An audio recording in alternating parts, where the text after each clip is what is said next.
En Primera de Reyes, capítulo 17, se habla acerca de uno de esos reyes malvados, muy malvados. En el capítulo anterior comienza a hablar del rey Acab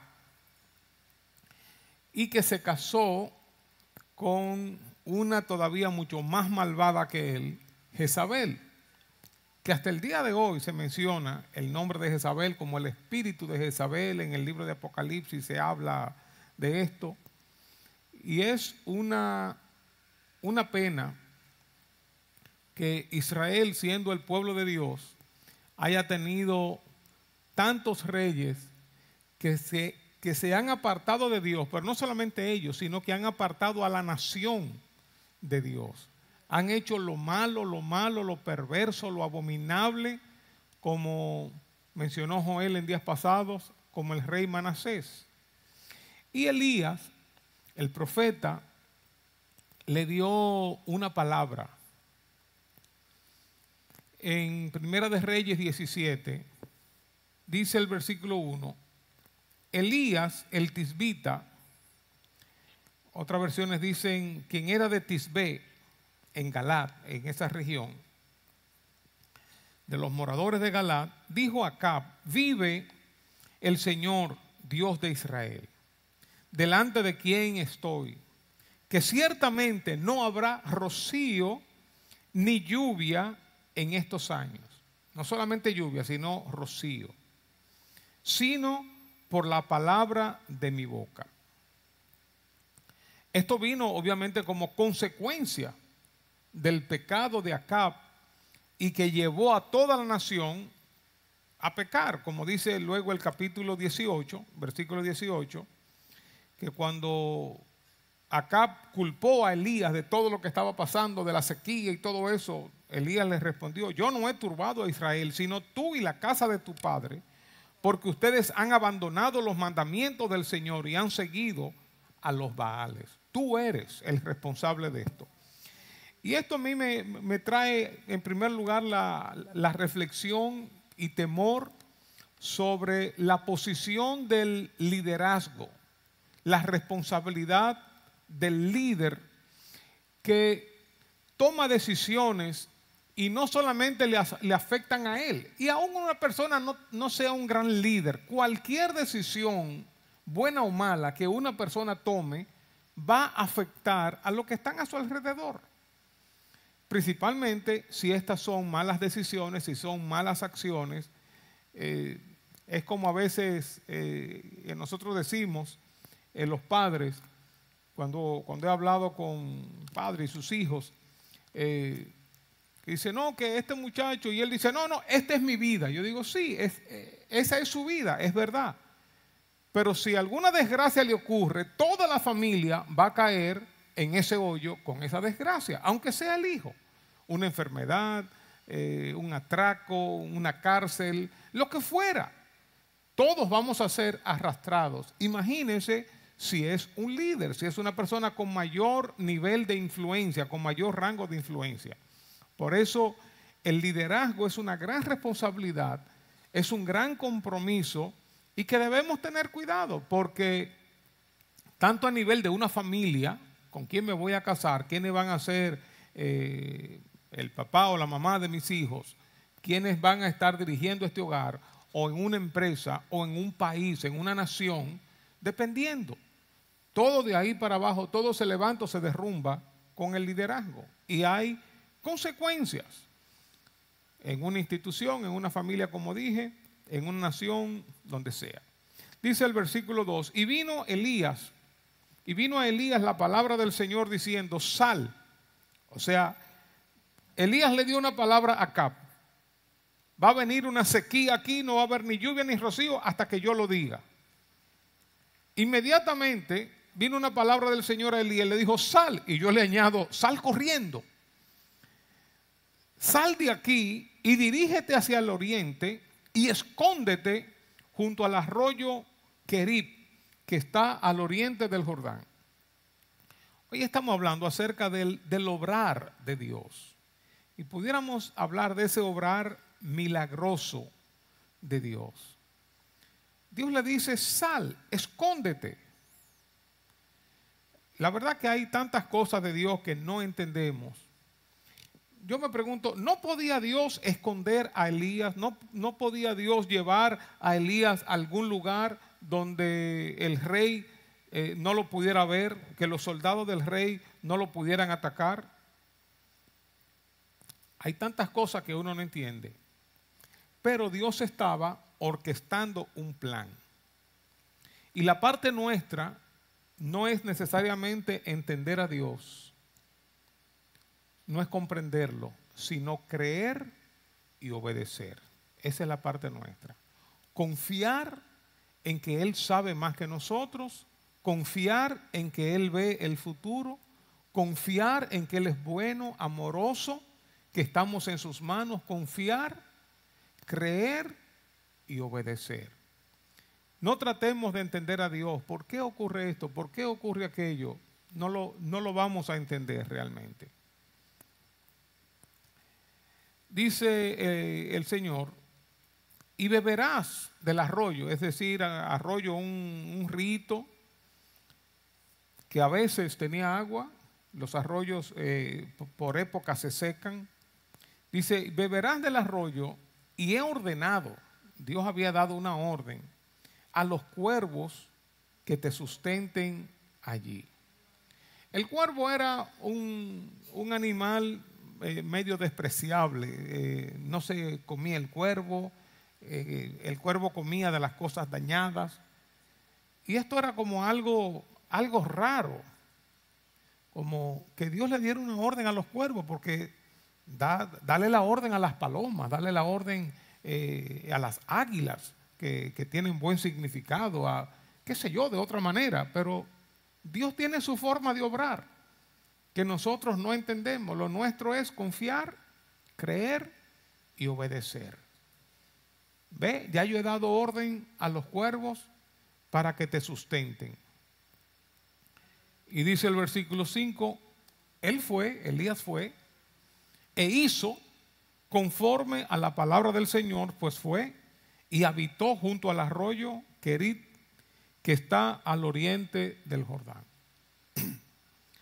Elías no cuestionó, Elías escuchó la palabra y fue.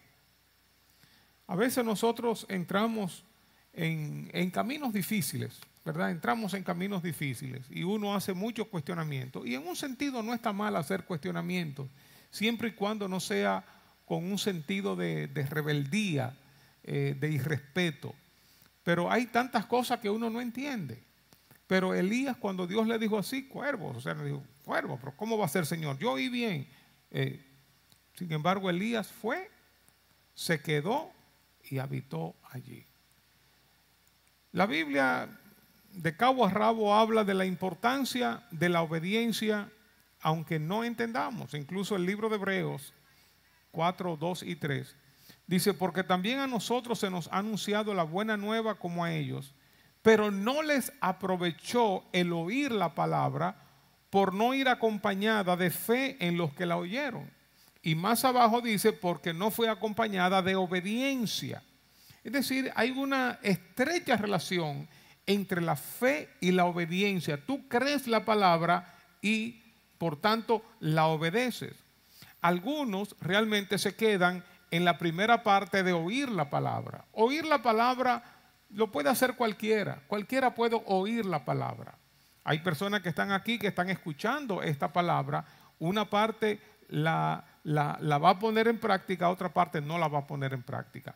Una persona puede escuchar el evangelio, las buenas nuevas de salvación, va a responder, va a creer, va a obedecer, se va a entregar a Cristo, y otra parte no.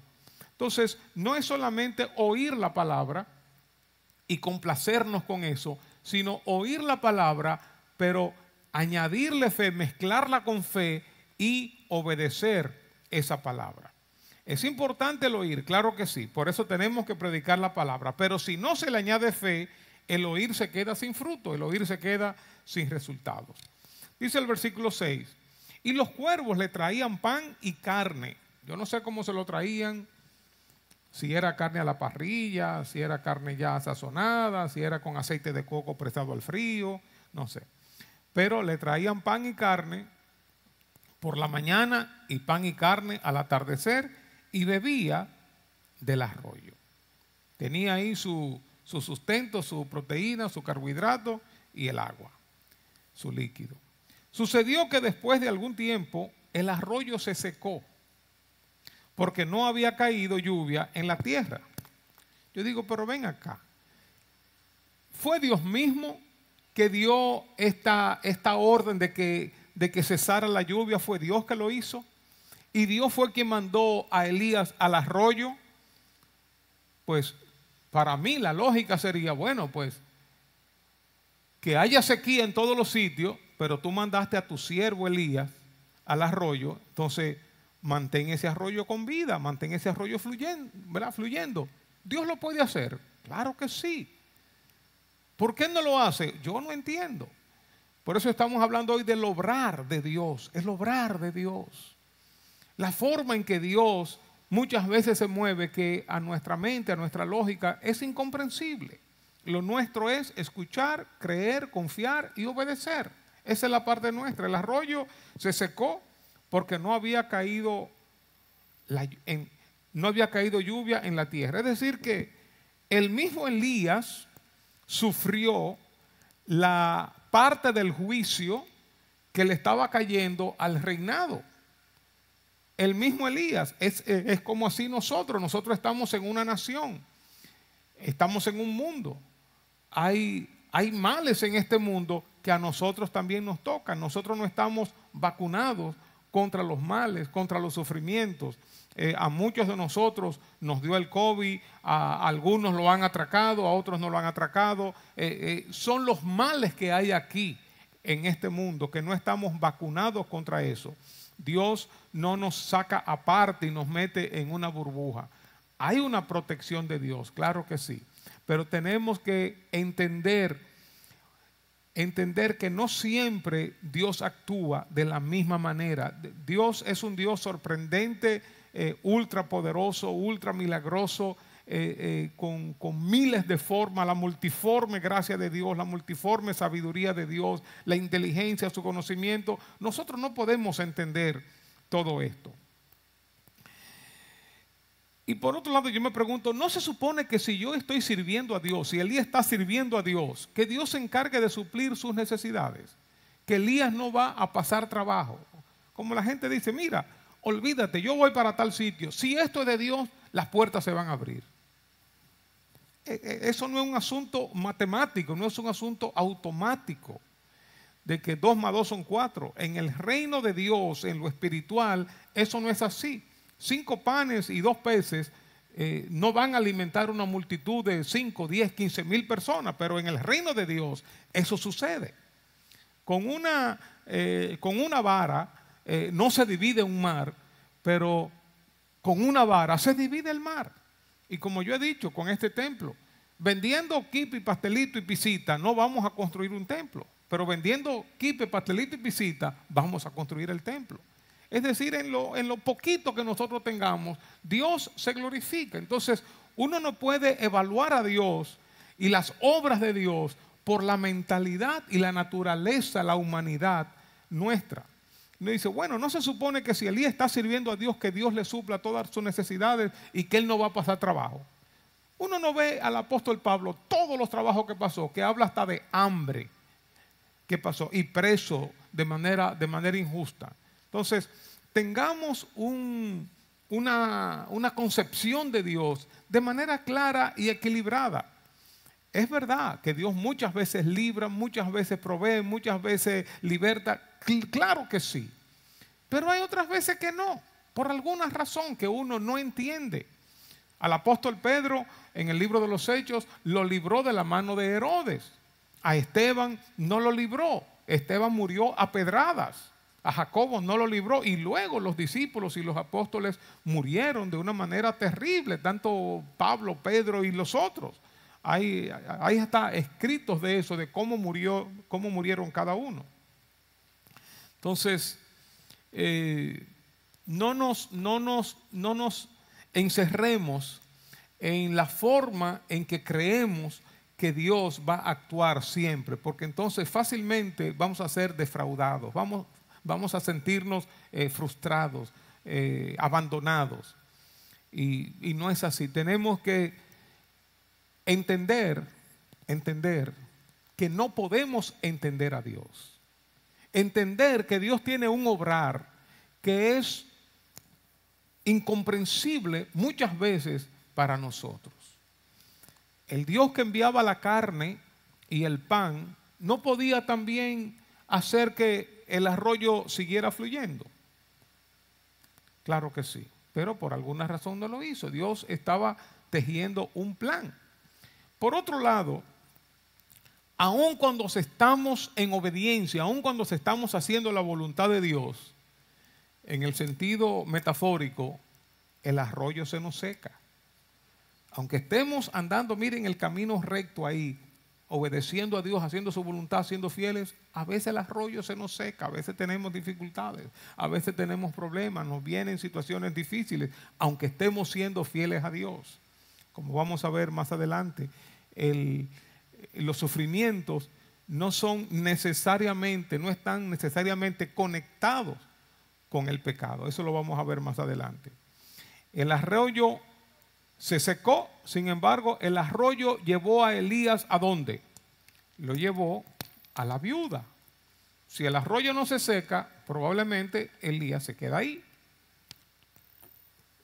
¿Quién sabe por cuánto tiempo? Vino entonces, versículo 8, vino después a él, la palabra del Señor diciendo, levántate. No sé cuánto tiempo pasó el arroyo seco y Elías ahí. Levántate, ve a Sarepta, que era parte del lugar de donde era Jezabel, una malvada. Ve a Sarepta, que pertenece a Sidón, y quédate allí. Porque yo he mandado, así como Dios manda a los cuervos, ahora manda a una viuda. A una viuda de allí que te sustente. Yo digo, pero una viuda. Claro, una viuda de ahora es muy diferente a la viuda de aquellos tiempos. Una viuda de aquellos tiempos era una mujer prácticamente desamparada, una mujer necesitada. Aún en el Nuevo Testamento se ordena, se dice, se exhorta de que se cuiden a las viudas, que alimenten a las viudas, porque las viudas cuando se quedaban sin el apoyo de su esposo, sin el sustento de su esposo, pasaban mucho trabajo y eran realmente merecedoras de misericordia. No tenían recursos. Las viudas pasaban por una pobreza terrible muchas veces. Entonces, Dios le dice, he mandado a una viuda que te sustente. Dice, wow, es como si alguien te dijera, mira,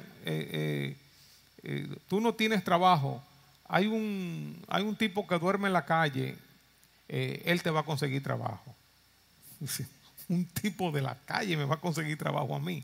O sea, un tipo que está durmiendo en la calle, que no tiene dónde dormir, haraposo, hambriento, me va a sustentar a ti, me va a sustentar a mí, me va a conseguir un trabajo. De ninguna manera. Yo digo, ¿cómo a veces Dios nos pide cosas como que nos vuela la mente? El obrar de Dios, el obrar de Dios. Uno no puede encasillar a Dios y nos pide cosas incomprensibles. Como le dijo, creo que fue Felipe o alguien, no sé, cuando trajeron a este niño con 5 panes y 2 peces, dice, pero 5 panes y 2 peces no dan. No. Era cuando dijeron, ¿cuántos denarios tenemos? Dijeron, bueno, tenemos 200 denarios. Dijo, no, pero 200 denarios no dan para alimentar a toda una multitud. O sea, todo con una mente muy, muy humana, muy matemática, muy lógica, muy calculadora. Y así somos nosotros. En medio de nuestros problemas, estamos tratando de solucionarlos de una manera lógica, sin abrir un espacio a la intervención sobrenatural, milagrosa y rara, muchas veces, de Dios. Dice entonces que Elías se levantó y fue obediente. Se fue a Sarepta, versículo 10. Cuando llegó a la entrada de la ciudad, recuerden que las ciudades eran amuralladas por protección y tenían una puerta principal, aunque podían tener varias puertas, tenía una puerta principal. Cuando llegó ahí a la entrada de la ciudad, allí estaba una viuda. Miren qué cosa, entre comillas, qué coincidencia. Recogiendo leña, unos dicen como recogiendo unos palitos ahí. Entonces la llamó y le dijo: te ruego que me consigas un poco de agua en un vaso para que yo beba. Obviamente, o quizás no obviamente, pero me imagino que Elías debía tener sed, porque el arroyo se había secado y estaba quizá un poco añugado con pan y carne, ¿verdad? Y quería su poco de agua. Y me imagino que Elías estaba quizás tanteando la voluntad de Dios, como no tentando, tanteando. O sea, mirando a ver, ¿es esto lo que Dios está haciendo? Hay una viuda que te va a sustentar. Él ve una mujer, me imagino que quizás por el atuendo, quizás se dio cuenta que era viuda, realmente no lo sé.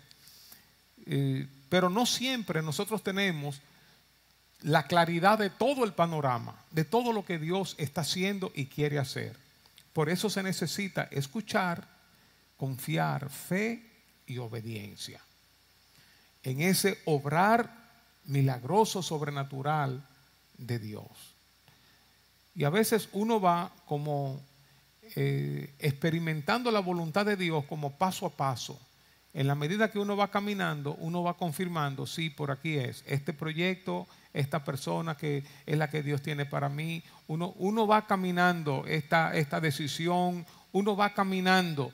Y como dice la Biblia, preguntándole a Dios, buscando consejería, mirando su palabra, uno va como confirmando esa palabra que ya Dios ha dicho. Una viuda, tráeme un vaso de agua.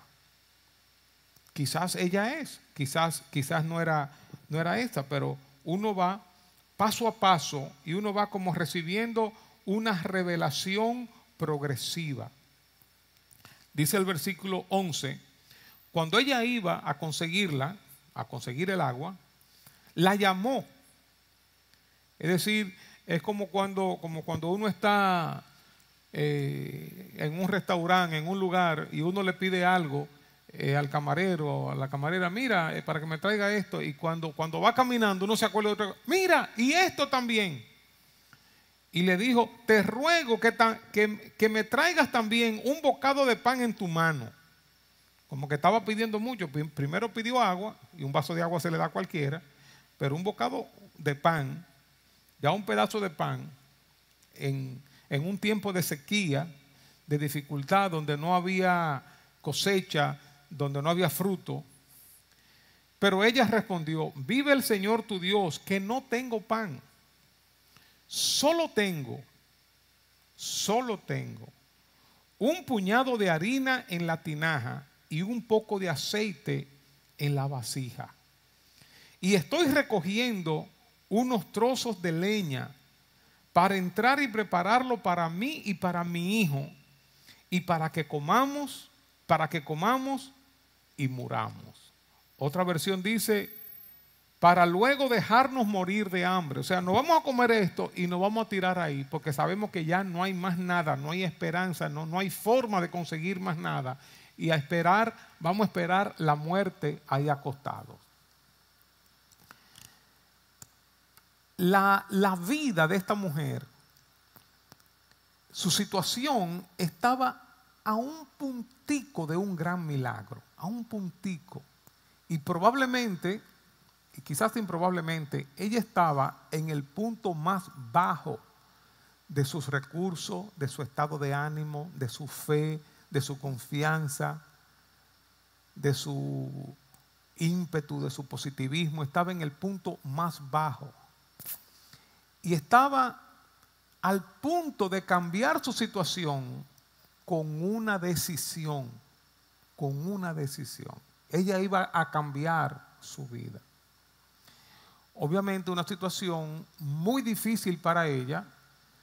Una viuda, no tenía esposo, tenía un hijo, no sabemos de qué edad, parece que no muy grande.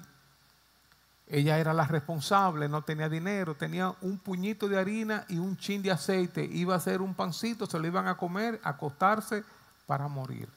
Esa mujer había perdido ya toda la esperanza de vida, aún los deseos de vivir, no quería luchar, ya probablemente no tenía energía en su organismo por la falta de alimentación. Quizás se sentía ya sin futuro, con una tristeza, una depresión profunda, bastante decaída. Sin embargo, estaba al punto de que su vida diera un tremendo giro. Y así a veces nosotros nos sentimos como que estamos en el punto más bajo, como que más bajo ya no podemos caer. Y a veces, no digo y siempre, a veces en ese punto que estamos al tris del milagro. Al tris del milagro, cuando uno va a abandonar, cuando uno va a desmayar, cuando uno ya tiró la toalla, uno está muchas veces al punto del milagro, al punto de la resurrección, al punto de la intervención poderosa de Dios. Y a veces ni nos imaginamos de dónde y cómo vendrá nuestro milagro, cómo vendrá la solución, porque ya humanamente hablando le hemos dado todas las vueltas a la situación y vemos que no se puede. Vemos que es un imposible. Vemos que no hay forma de solucionar esto. Y a veces la solución viene de una manera, en una forma, en una envoltura que nosotros ni nos imaginamos ni podíamos predecirlo. ¿A quién Dios va a usar? Entonces Elías dice algo que puede sonar duro. Versículo 13. Entonces Elías le dijo: no temas. No tengas miedo, dice otra versión. Ve, haz como has dicho, o sea, haz tu pan. Pero primero, hazme una pequeña torta de eso y tráemela.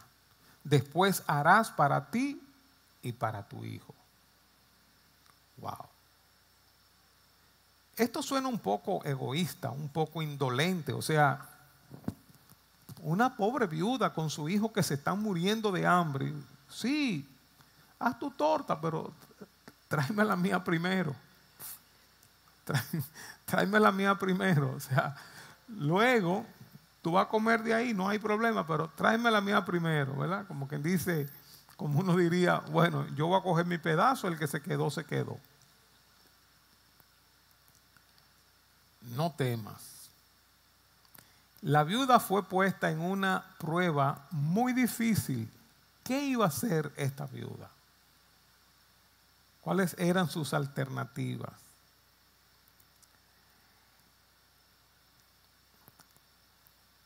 Y Elías le advierte y le dice: no tengas temor.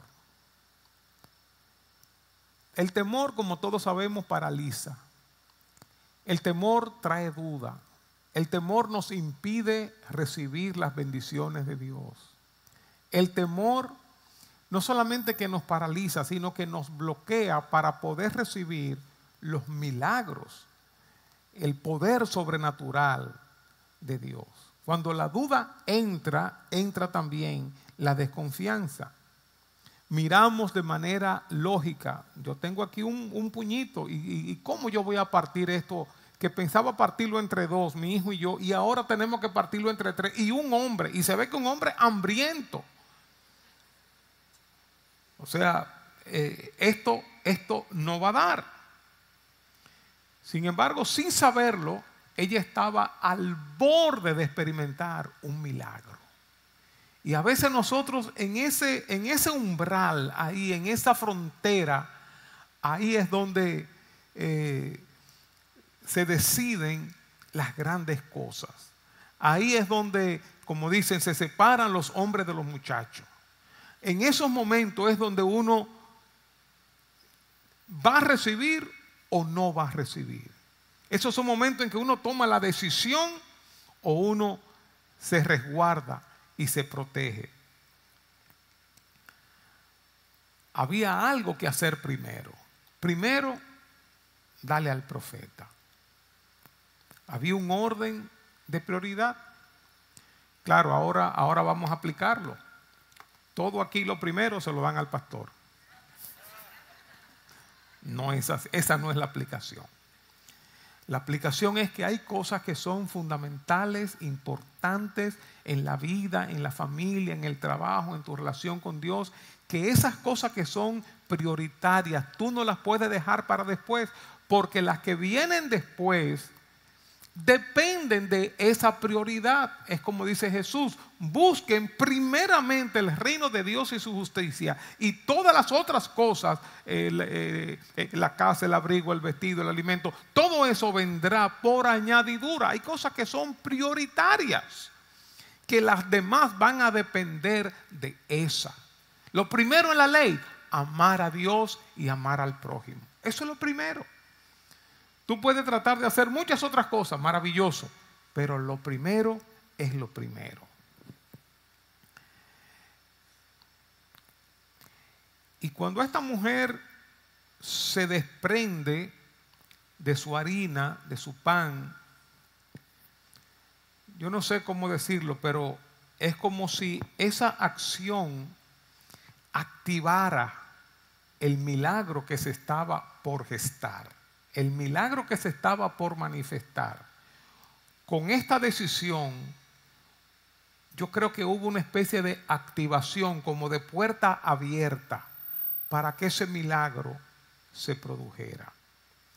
Y me pregunto, ¿qué hubiera pasado si ella lógicamente, humanamente y justamente, legítimamente le dice: mire, don Elías, yo lo siento mucho, pero aquí no estamos muriendo.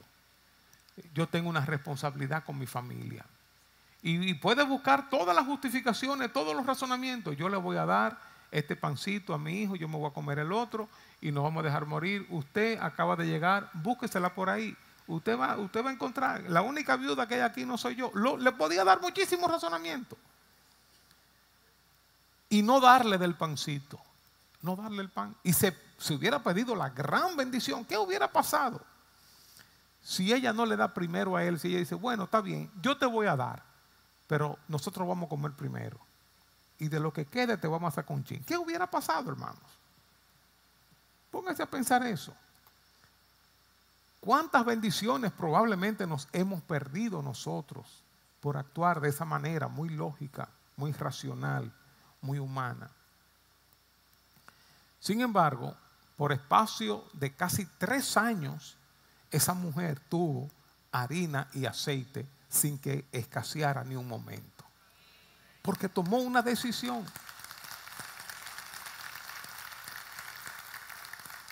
Hay milagros que nos están esperando, obviamente que sí, hay milagros que nos están esperando, que nosotros tenemos el poder de activarlos, como dijo el Señor de aquella otra viuda. Creo que era viuda también, esa mujer que estaban ofrendando, y ella echó 2 blancas, 2 cheles, 2 pesos, echó. Y Jesús dijo: lo que ella echó es más que todo lo que los demás están echando, porque ella echó todo su sustento. Y obviamente el principio en la Biblia, que el mismo Jesús lo dijo, es más bienaventurado dar que recibir.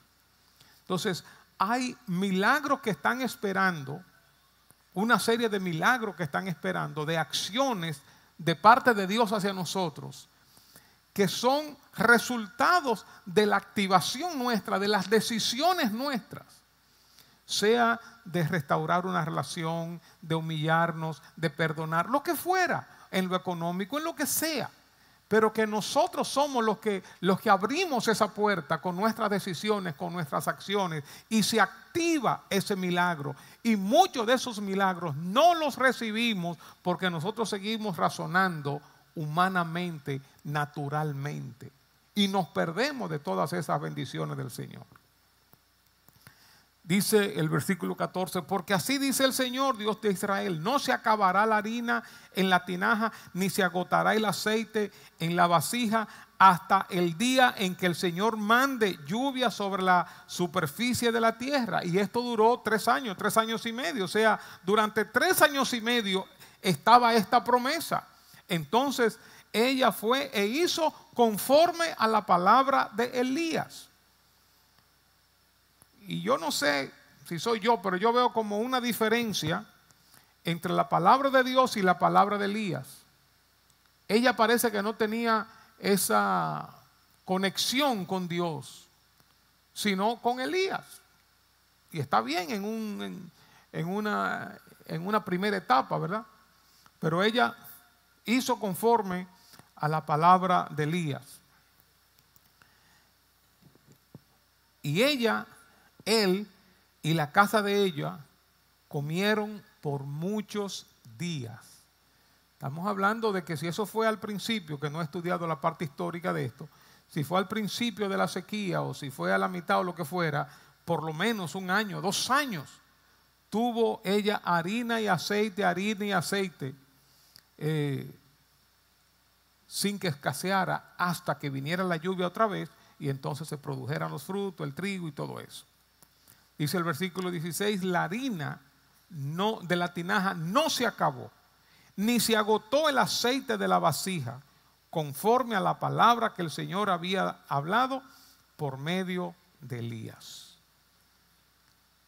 Fuera el temor, hay que creer, hay que confiar, hay que obedecer. A mí primero, está bien, dale ahí primero. No lo veas desde una manera natural, humana, eso es injusto. ¿Cómo va a ser? Entre hombres, mujeres y niños, darle al hombre primero. No, ¿por qué? Hay que atender al niño. Es como en los aviones, ¿verdad? Que dice, en caso de cuestión, el oxígeno, póngaselo usted primero, después se lo pone a su hijo, eso qué sé yo cuánto. O sea, uno como que no lo entendería, ¿verdad? Dice, no, vamos a proteger a los niños primero. Pero, así como la gente de los aviones saben, Dios sabe también. Y nosotros, la parte nuestra es creer, confiar y obedecer. Dice el versículo 17, pero sucedió que después de estas cosas, se enfermó el hijo de la mujer dueña de la casa. ¿Qué cosa?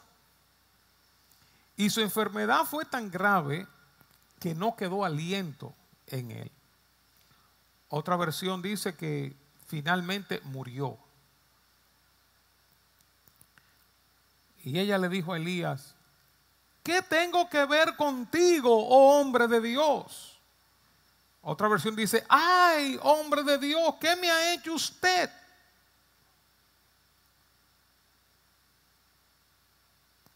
Era una especie como de reclamo, lamento, impotencia, o sea, ¿qué tenemos que ver nosotros dos para que tú vengas? ¿Qué yo te he hecho? ¿Qué ha pasado aquí entre nosotros? El mal que tú estás trayendo sobre la nación también lo está trayendo sobre mí, sobre mi casa. Mira a mi hijo. Y dice, has venido para traer a memoria mis iniquidades y hacer morir a mi hijo. Wow, qué dolor. Qué dolor de una madre y qué impotencia. Obviamente, cuando uno está en medio de una situación difícil, como una forma de desahogo, lo primero que uno hace es buscar un culpable. Marta y María, cuando Lázaro se muere y llega Jesús, ellas por separado, Señor, si hubieras estado aquí, mi hermano no hubiera muerto. Buscar un culpable. Esto es lo que siempre buscamos. Así también sucede cuando alguien fallece en la familia, pero si yo hubiera hecho esto, si tú hubieras hecho aquello, si hubiera ido más temprano, siempre estamos buscando un culpable. No sé, eso como que nos alivia, parece. Sin embargo, esta mujer, por otro lado, está hablando de sus iniquidades. Dice otra versión, ¿has venido aquí para señalarme mis pecados y matar a mi hijo? Ella sabía que era pecadora, obviamente, y en estos momentos de dolor, el pecado emergió, subió a la superficie. Y a veces cuando hay situaciones así, uno se pregunta, ¿verdad? Uno se cuestiona, uno dice, pero ¿qué yo he hecho? ¿Qué yo hice? Que eso tiene su parte positiva también, que voy a explicar, y tiene su parte negativa. Porque a veces existe la creencia de que toda desgracia está conectada a un pecado, a una maldad que hemos hecho. Hasta el día de hoy, cuando uno está en medio de un sufrimiento, de un dolor, Dios mío, ¿y qué es lo que yo estoy pagando? Porque uno piensa que cada cosa que uno está atravesando es por una maldad que uno hizo, por un pecado que uno hizo. Y a veces sí, a veces es así. A veces no es pagando, porque no vamos a pagar por nuestros pecados, pero es una ley de siembra y cosecha. Lo que tú siembras, cosecha. A veces sí. Pero en este caso, la mujer estaba cuestionando que Elías estaba mandando esta muerte a su hijo por la maldad de ella. Y había una costumbre en aquellos tiempos, aún en el tiempo de Jesús, que cuando te ocurría una desgracia era porque tú habías pecado. Incluso cuando una pareja de esposos no tenía hijos, que eran estériles, lo que fuera, tenía el juicio de la gente. Algo tú le hiciste a Dios, que Dios te cerró la matriz, que Dios te hizo estéril al hombre, que Dios, o sea, había una acusación. Y eso pasó con los amigos de Job. Cuando fueron a consolarlo, que tuvieron callado primero, pero después cuando abrieron la boca, lo que le dijeron fue, mira, todo esto te ha venido, es por tu maldad, por tu pecado, o sea, tú eres el culpable de esto. Porque esa era la mentalidad. Y recuerden que aún en el caso de Jesús, cuando sanó a un ciego, los discípulos le preguntaron, Señor, pero ¿quién pecó? ¿Él o sus padres para que hubiera nacido ciego?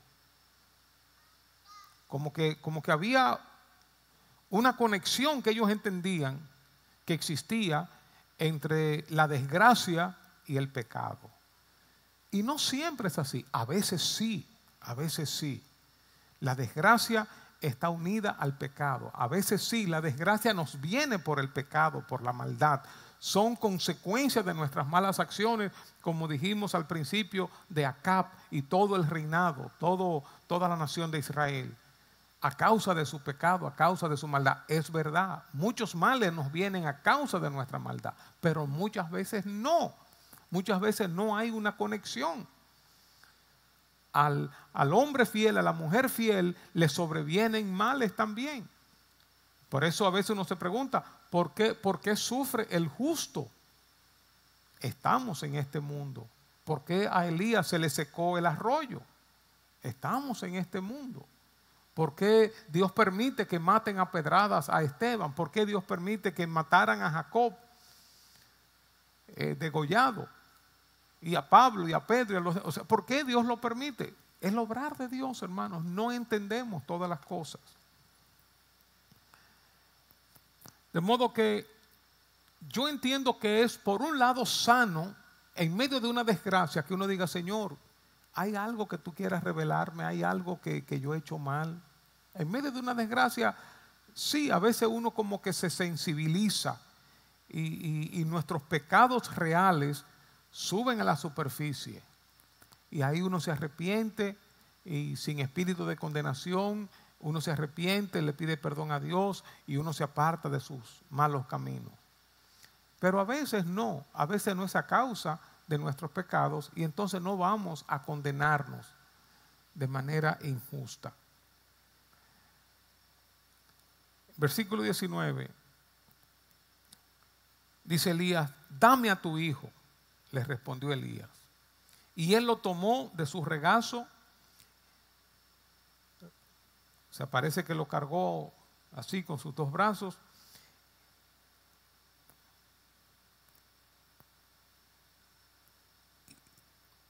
Y lo llevó a la cámara alta, a la segunda planta, donde él vivía, un aposento alto. Y lo acostó en su cama.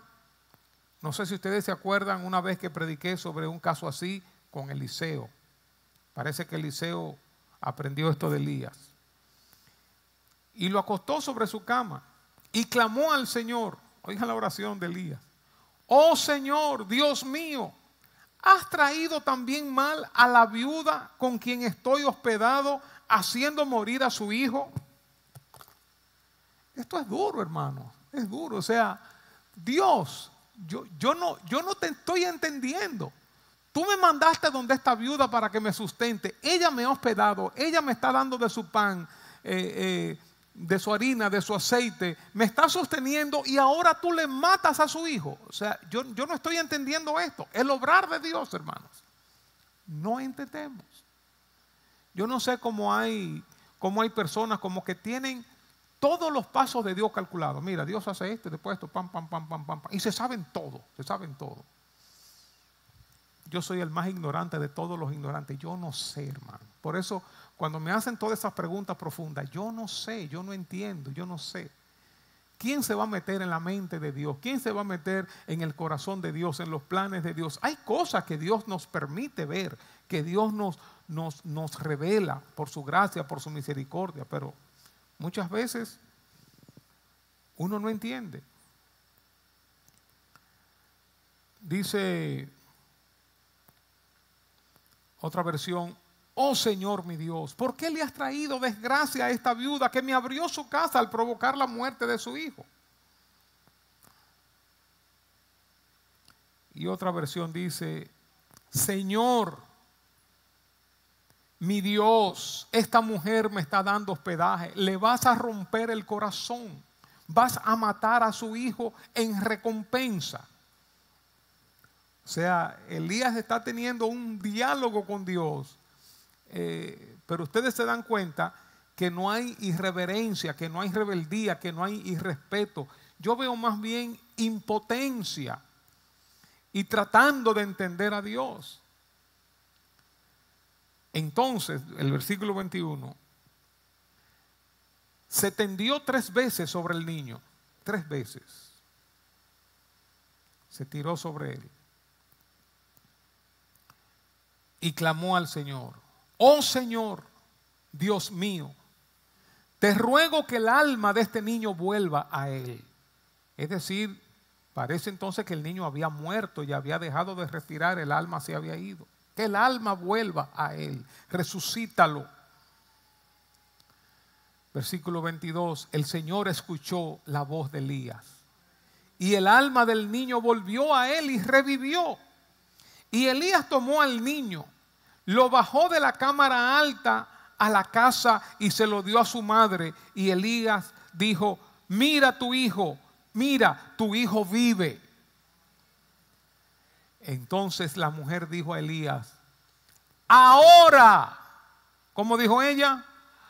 Ahora conozco que tú eres hombre de Dios y que la palabra del Señor en tu boca es verdad. Ahora. Wow.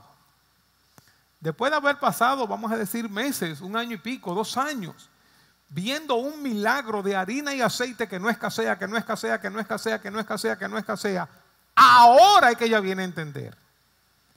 ¿Por qué? Ahora. ¿Cuántos milagros necesitaba esta mujer para que entonces creyera en Dios? ¿Hasta dónde tenía que sufrir? ¿Hasta dónde tenía Dios que llegar con ella para que entendiera y para que le fuera revelada que Dios es el Dios eterno, el Dios grande, el Dios todopoderoso? ¿Cuántos milagros son necesarios para que Dios te muestre su amor, su bondad? Que Dios te muestre que te está llamando, que quiere que tú te consagres más. ¿Cuántos sufrimientos, cuántos dolores tienes que atravesar para que tú digas: ahora yo entiendo? Después que tocaste fondo y fondo y fondo y fondo y te des contra la pared y se te rompa la cabeza con todo y tenga un accidente por aquí, tenga una situación por acá, una desgracia entonces ahora es que viene a Dios. ¿Cuántos milagros tendrían que pasar? ¿O cuántos sufrimientos tendríamos que atravesar?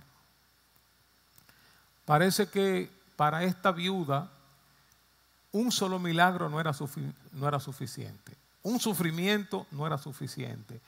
Un sufrimiento de hambre no era suficiente, un milagro de provisión no era suficiente, había que tocar un poco más fondo.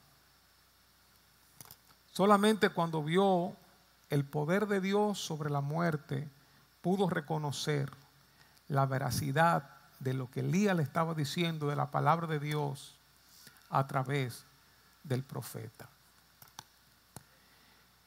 Nuestro Dios es un Dios bueno. Nuestro Dios es un Dios grande, poderoso, amoroso, pero muchas veces incomprensible para nosotros. No lo entendemos. Nuestra parte es confiar, creer y obedecer. Sigamos hacia adelante en medio del dolor, en medio de las circunstancias difíciles. Confiemos en nuestro Dios, creámosle a Él, obedezcamos lo que Él nos está diciendo. Y si es su voluntad, si es parte de su plan, Él se va a manifestar. Yo sé que hay milagros que nos están esperando como respuesta a una decisión nuestra. Hay milagros. Dios promete tantas cosas a sus hijos. Alzaré mis ojos a los montes,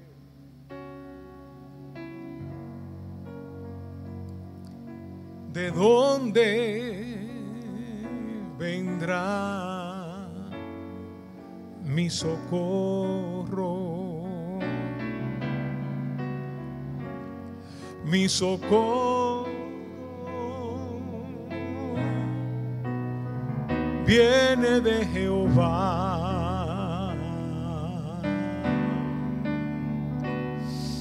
que hizo los cielos y la tierra. No dará tu pie al resbaladero,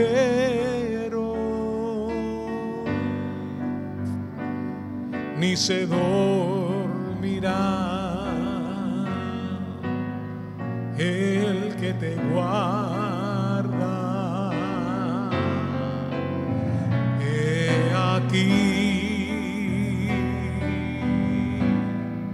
no se adormecerá, ni dormirá el que guarda a Israel. Ponte de pie y cántalo conmigo. Jehová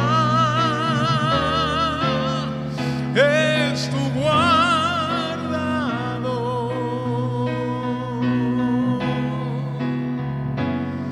Jehová es tu sombra, tu mano derecha. El sol no te fatigará de día, ni la luna de noche. Jehová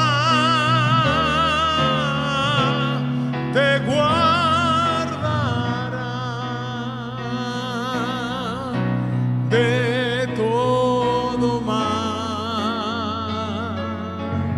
Él guardará tu alma. Jehová guardará tu salida y tu entrada desde ahora y para siempre. Amén.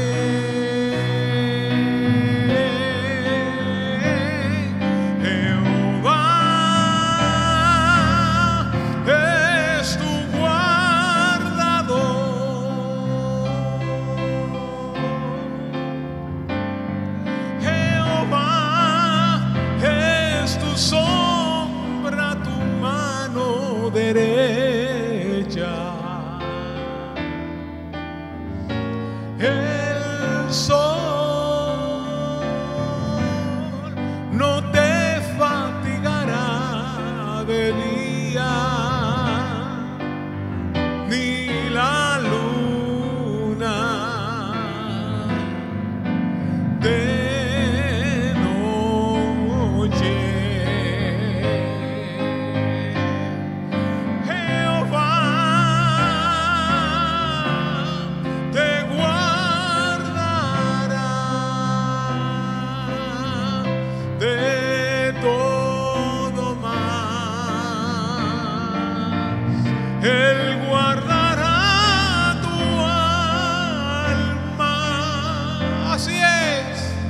Jehová guardará tu salida y tu entrada desde ahora y para siempre. Amén.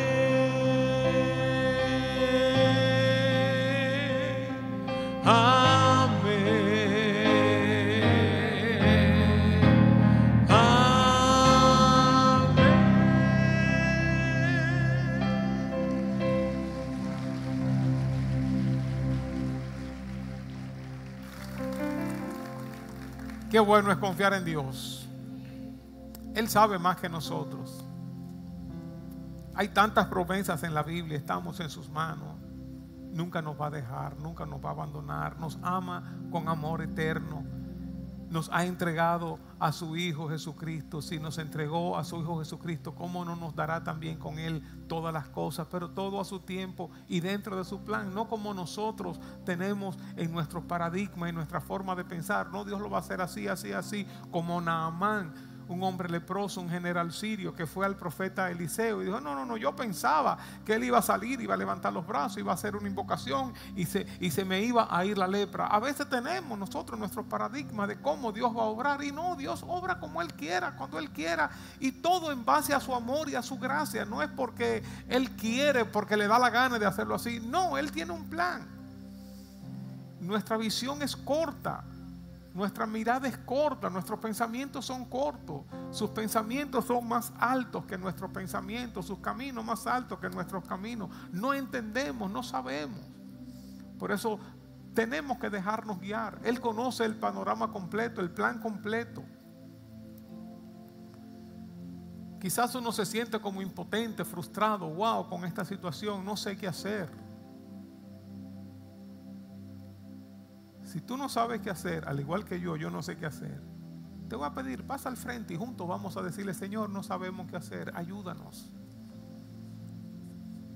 Ayúdanos, Señor, no sabemos qué hacer. Tenemos esta situación, yo no entiendo, Señor. Yo no entiendo, Señor. Como le dijo Elías: Señor, esta mujer me ha sustentado, ahora le vas a matar a su hijo. Yo no entiendo. No tenemos que aparentar ser los mejores cristianos, los grandes cristianos, hermanos. Aquí no estamos con caretas. Aquí estamos viviendo un cristianismo real, auténtico, con la ayuda de Dios, con el favor de Dios. Ninguno es un superhombre, una supermujer. No somos los grandes de la fe, los héroes de la fe. Nosotros somos simples mortales. Y dice la Biblia que Elías fue un hombre sujeto a pasiones, al igual que nosotros. Un día estaremos con el Señor, un día tendremos un cuerpo glorificado, un día seremos diferentes, pero ahora, hermano, estamos en esta carne, estamos en esta humanidad, estamos en este mundo, atravesamos por situaciones difíciles, no entendemos tantas cosas y reconocemos que somos frágiles, que somos débiles. Por eso clamamos a Dios: Señor, ayúdame, Señor. Yo no sé cómo resolver esta situación. Ayúdame, Señor, ayúdame. Yo no entiendo lo que está pasando, ayúdame. Clama a Dios, cierra tus ojos. Oh Señor, delante de ti estamos, con nuestra impotencia, con nuestras frustraciones, pero te decimos que creemos en ti, que confiamos en ti. No sabemos lo que tú estás haciendo, ni entendemos lo que tú estás haciendo, pero confiamos en ti, Señor. Declaramos hoy una vez más que tú eres nuestro Dios, que tú eres nuestro Señor. Declaramos una vez más que tú nos amas, Declaramos una vez más que tú nunca nos dejas, que tú nunca nos abandonas. Gracias te damos, Señor, que estamos en el hueco de tu mano y que nadie nos podrá arrebatar de ahí. Que ni la muerte, ni la vida, ni ángeles, ni principados, ni lo porvenir, nada nos podrá separar del amor tuyo que es en Cristo Jesús. Nada, nada. Que en ti estamos seguros. Gracias, Señor, que tú conoces nuestras tristezas, tú conoces nuestros dolores, tú conoces nuestras angustias, nuestras frustraciones, nuestras impotencias. Todo está al descubierto ante tu presencia, todo está al descubierto, Señor. No sabemos, no entendemos, Señor. Todo está al descubierto. Tú nos conoces, Señor. Sepa yo cuán frágil soy, como dice tu palabra. Sepa yo. Tú sabes que somos polvo, Señor.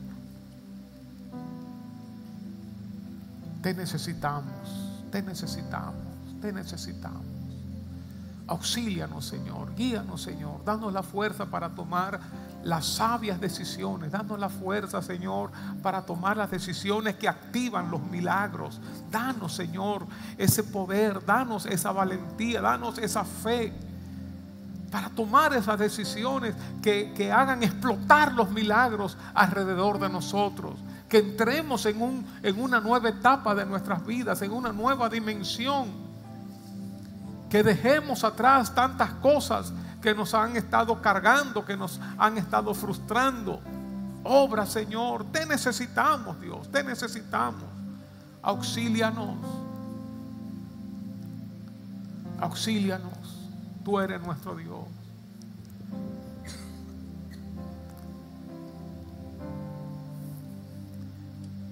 Mi socorro has sido tú, y en la sombra de tus alas yo me gozaré. Mi alma está pegada a ti, porque tu diestra, sí, Señor, me ha sostenido. Oh, tu diestra, sí, Señor, tu diestra me ha sostenido. Mi socorro has sido tú, y en la sombra de tus alas yo me gozaré. Mi alma está apegada y pegadita de ti, Señor. Porque Tu diestra, Señor, me ha sostenido. Oh, tu diestra me ha sostenido. Oh, tu diestra. Oh, tu diestra. Mi socorro has sido tú. Y en la sombra de tus alas, En la sombra de tus alas, yo me gozaré. Mi alma está pegada a ti, porque tu diestra me ha sostenido. Oh, tu diestra me ha sostenido.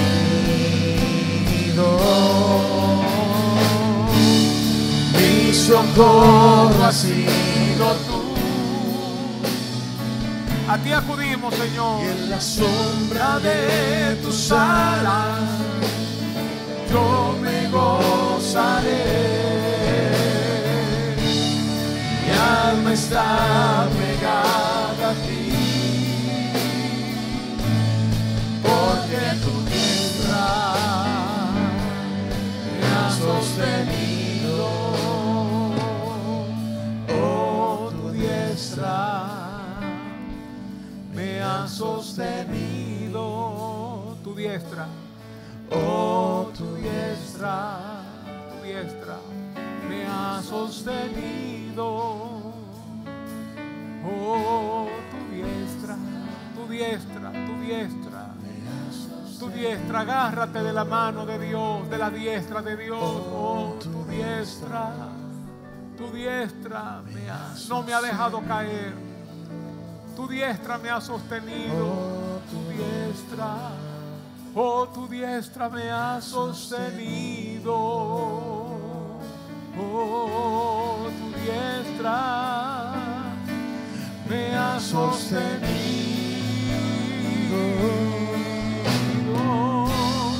Mi socorro has sido tú. Y en la sombra de tus alas yo me gozaré. Alzaré el vuelo. Mi alma está pegada a ti, porque tu diestra me ha sostenido. Oh, tu diestra me ha sostenido. Mi socorro has sido tú. Sí, Señor. Y en la sombra ¿A quién tengo yo en los cielos sino a ti? Yo me gozaré. Mi alma está pegada a ti. Porque tu diestra me ha sostenido. Oh, tu diestra me ha sostenido. Oh, tu diestra me ha sostenido.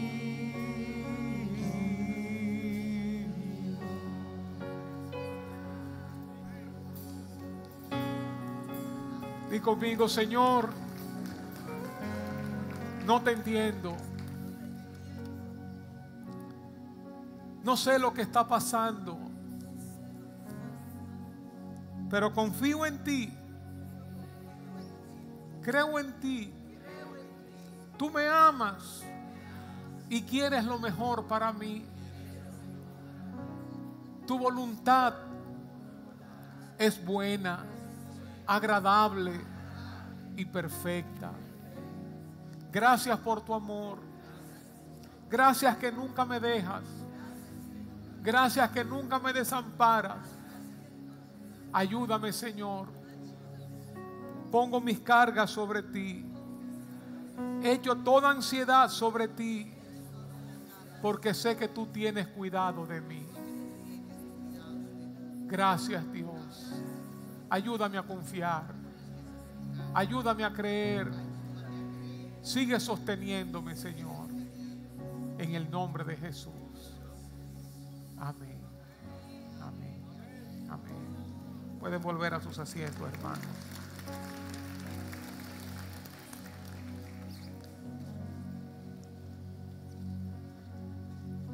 Me encanta el cristianismo. Me encanta la vida cristiana. Porque no tenemos que vivir una vida de apariencia.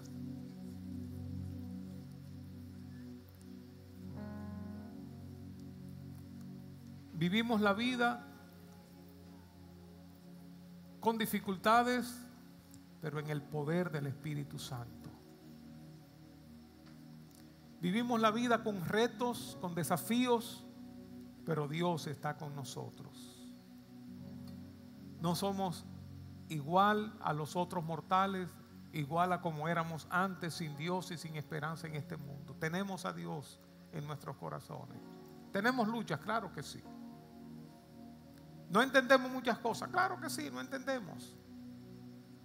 Pero las cosas que sabemos, las sabemos. Dios está con nosotros, Dios me ama, Dios tiene buenos planes conmigo, su voluntad es buena, agradable y perfecta. Nada ni nadie me separará del amor de Dios. Dios siempre está conmigo. Hay cosas que sí sabemos, aunque no entendamos. Y esas cosas que sabemos las creemos, las aceptamos, las vivimos, confiamos, las declaramos y obedecemos en la gracia y poder del Espíritu Santo.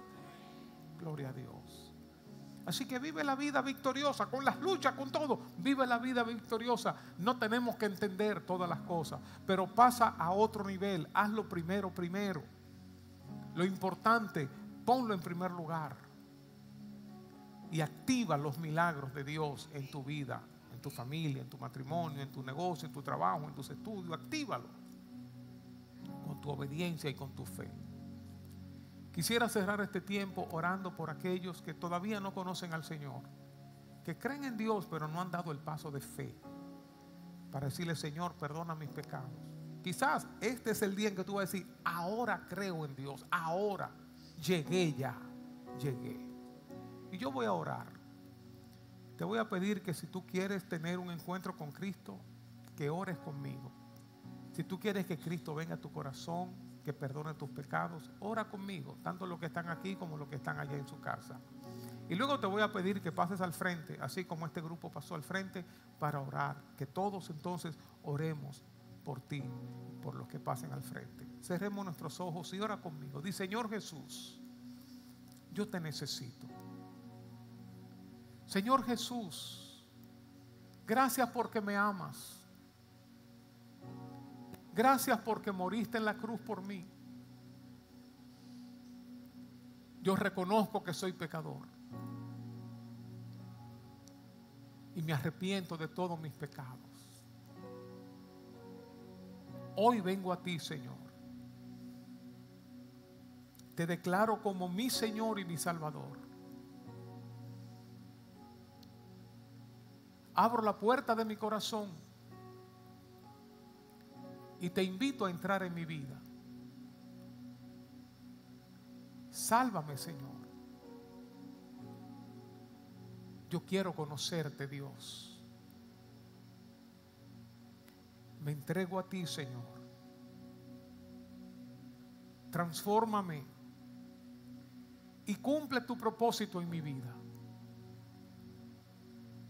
Gracias, Señor. Amén. Me gustaría orar por ti. Todos vamos a estar de pie. Y si tú oraste conmigo, levanta tu mano, pasa aquí al frente y vamos a hacer una oración ahora por ti. Toda la iglesia va a estar orando por ti. Hiciste esta oración conmigo, también por los que están en sus casas, vamos a estar orando. Así que pasa al frente de inmediato y vamos a orar.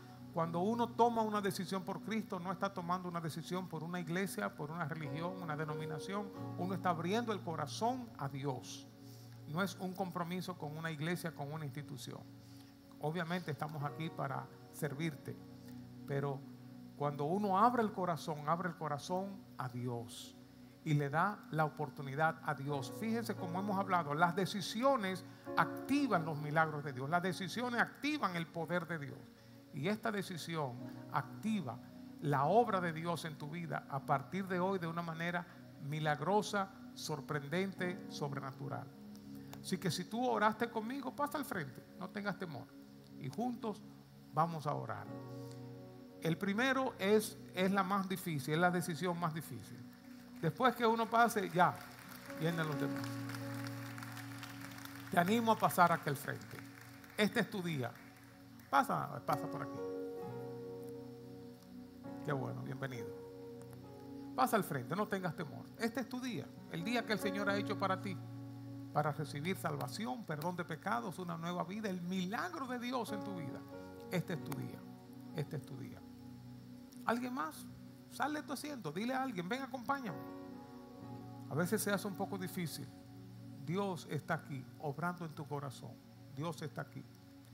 Eso que tú sientes, esa inquietud, es el Espíritu Santo obrando. Dios está aquí porque te ama mucho. Te ama mucho. Te ha traído porque te ama mucho. Tiene un plan maravilloso contigo. Por última vez quiero llamar. Si tú hiciste esta oración conmigo, si quieres la vida eterna, si quieres el perdón de pecados, este es el momento. Pasa al frente. Y los que están en sus casas, vamos a orar también por ustedes. Hagan un espacio ahora ya en sus casas de quietud y vamos a orar. Por última vez estoy llamando. Si alguien va a pasar, este es el momento. Gloria a Dios. Gloria a Dios. Qué bueno, qué bueno. Dios te bendiga. Vamos todos a orar. Extiendan la iglesia sus manos hacia acá, oren por estas vidas. Padre, gracias, gracias. Gracias que tú amas al pecador. Gracias que en ti estamos seguros. Gracias, Dios, que todavía hoy la sangre de Jesucristo es eficaz y tú perdonas pecados. Tú limpias nuestras maldades. Tú limpias nuestros pecados. Tú rompes las cadenas. Tú libras al cautivo. Tú borras la iniquidad. Y tú das nueva vida. Ven, Espíritu Santo, sobre tus hijos. Ven sobre estas vidas y llénalas de tu presencia ahora, Señor. Sopla sobre ellos. Llévate todo dolor, toda tristeza, toda angustia, toda frustración. Llévatela, Señor. Y pon, Señor, un espíritu nuevo. Pon gozo, pon tu paz, pon tu presencia. Rompe cadenas, liberta al cautivo. Llena, Señor, con tu presencia. Ven, ven, Espíritu Santo. Ven, Espíritu Santo. Ven, Espíritu Santo. Remueve lo más profundo de tus corazones. Saca, Señor. Échalo fuera. Y pon tu Espíritu Santo en ellos ahora, Señor. Óleos de gozo sobre su cabeza. Óleos de gozo. Manto de alegría. Provisión de lo alto para sus vidas. En el nombre de Jesús. Amén. Amén. Amén. Dios les bendiga, mis hijos. El Señor les ama mucho. Ustedes son muy, muy, muy especiales. Muy especiales. El Señor les ha traído con un propósito tan, tan, tan grande porque les ama. Les ama mucho y tiene un plan lindísimo con ustedes. Tenemos un presentico para ustedes. Sigan a este hermano, por favor, y para que pasen por allá. Dios les bendiga.